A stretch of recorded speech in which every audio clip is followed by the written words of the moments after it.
मेरा नाम शिवराम है और मैं इब्तिदा संस्था में काम करता हूँ और मैं 2010 से ही संस्था से जुड़ा हुआ हूँ। इब्तिदा के थ्रू सिरोही जो ब्रीड होती है बकरी की, उसको प्रमोट अभी हम यहाँ पे कर रहे हैं। जो मिक्स ब्रीड है उसके ज़्यादा फायदे नहीं होते हैं।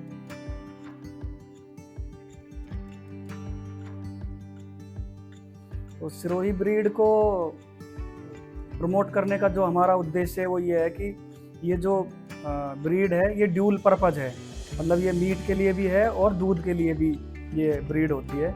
और ग्रोथ इसकी तेज़ी से होती है, जो इसके मेल और फीमेल किड्स होते हैं वो तेज़ी से ग्रोथ करते हैं और इसकी मार्केट में अच्छी डिमांड है। इसलिए हम यही जो हमारे किसान हैं उनको यही सजेस्ट करते हैं कि आप जो सिरोही ब्रीड है उसको पालो, क्योंकि इसमें बहुत ज़्यादा फायदे होते हैं और ब्रीड की अपेक्षा।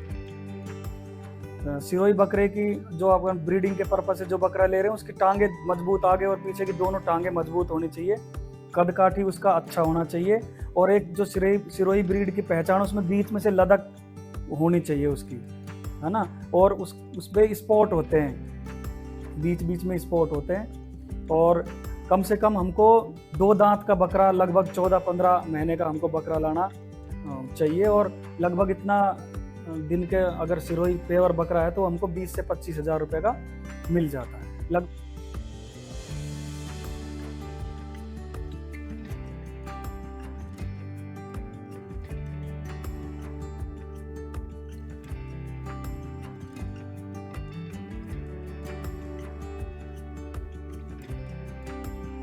ऐसे सजेस्ट करते हैं कि आप ब्रीड को इम्प्रूवमेंट करने के लिए उस खंदे में कम से कम एक सिरोही बकरा लाके रखना होगा हमको। उसमें खंदे में जो ऑलरेडी जो किड्स होते हैं, मेल किड्स जो कि अलग अलग नस्लों के होते हैं, उनको हमको कास्ट्रेशन करना पड़ता है, उनका बधियाकरण जिसको बोलो। एक कास्ट्रेटर आता है मशीन, उससे हम इसकी जो वेन होती है उसको ब्लॉक कर देते हैं, उसका ब्लड सर्कुलेशन फिर वेन्स का बंद हो जाता है। तो गाँव में लोग होते हैं वो उनका दूसरा मेथड भी होता है, वो ब्लेड से करते हैं, तो वो लगभग 50 रुपये 100 रुपये चार्ज करते हैं। बकरा 2.5 से 3 महीने का हो जाता है तो उसको फिर हम घर पे जाते हैं फार्मर के और उसकी वेन को उससे कट करते हैं और उसमें अगर थोड़ा घाव हो जाता है तो बीटाडिन लगा देते हैं और उसको 5-7 कदम फिर उल्टे कदम उसको चला के और फिर रेस्ट करवा देते हैं। और अच्छा बकरा हम ला के रखें, जो अदर जो मेल किड्स होते हैं उनका कास्ट्रेशन करके रखें। और आउटफील्ड अगर ग्रेजिंग करवा रहे हैं हम तो दूसरे के खंदे में बकरियों को मिलने से बचाना चाहिए, क्योंकि जब अगर दूसरी बकरियों में कोई अलग नस्ल का बकरा होगा तो वो वहाँ पे आके बकरियों से मिलेगा, क्रॉस करेगा और वो नस्ल खराब होगी। धीरे धीरे 3 मतलब सेकंड जो ईयर होता है उसमें 50% और 3rd ईयर में जाके वो लगभग कम्प्लीटली वो जो है प्रमोट जो नस्ल हम जिसको सिरोही बोल रहे हैं वो कम्प्लीटली हमको मिल जाती है।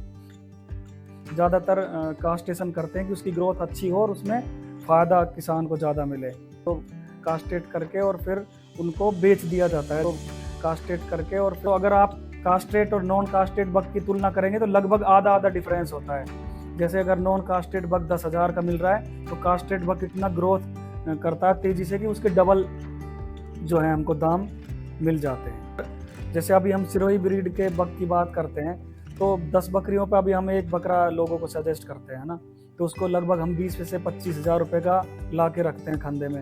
अगर उसको 3 साल तक हमने रख लिया खंदे में और उससे पेवर ब्रीड आ गई तो कम से कम एनुअली हम लगभग लाख से 1.5 लाख रुपए तक का मुनाफा किसान ले सकता है।